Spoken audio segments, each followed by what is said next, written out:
Hello दोस्तों, मेरा नाम है जयप्रकाश और आप सुन रहे हैं रीडर्स जर्नी। आज हम जिस जातक कथा के बारे में सुनेंगे उसका नाम है कच्छप जातक। बोधिसत्व एक समय तपस्वी थे।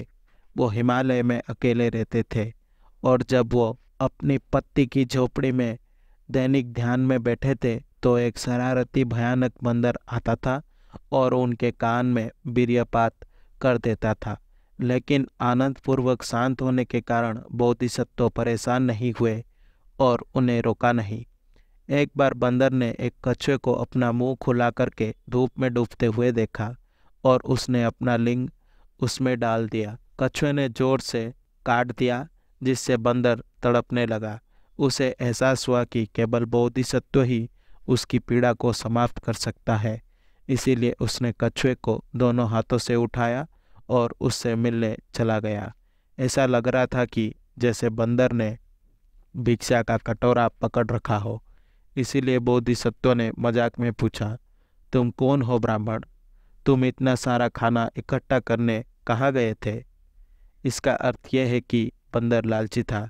बंदर ने उत्तर दिया, मैं सिर्फ एक मूर्ख बंदर हूँ जिसने ऐसी चीज को छुआ जो मुझे नहीं छूना चाहिए था। मुझे आज़ाद कर दो और मैं चला जाऊंगा।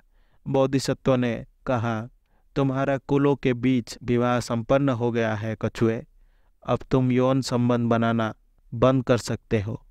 बोधिसत्व के शब्द सुनकर कछुए और बंदर ने अपनी पकड़ ढीली कर दी। उन दोनों ने बोधिसत्व के प्रति सम्मान दिखाया और चले गए। बंदर बहुत दूर भाग गया, कभी वापस ना लौटने के लिए।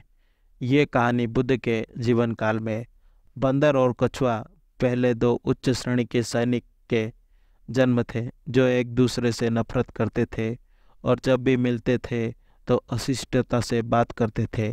ना तो राजा और ना ही उनके मित्र और परिवार उन्हें ठीक कर सके। एक दिन बुद्ध ने अनुमान लगाया कि ये दोनों व्यक्ति आध्यात्मिक सफलता पाने के करीब हैं। इसीलिए अगली सुबह वो उनके घरों से भिक्षा इकट्ठा करने निकले।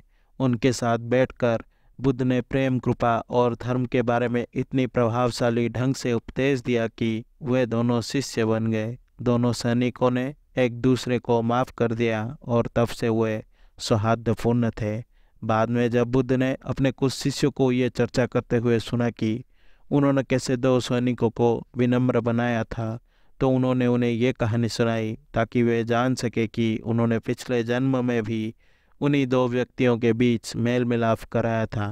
आशा करता हूँ कि आपको ये जातक कथा अच्छी लगी होगी। अगर आपको मेरी वीडियो पसंद आई तो इसे लाइक करें और शेयर करें और ऐसे वीडियोस देखने के लिए मेरे चैनल को सब्सक्राइब करें।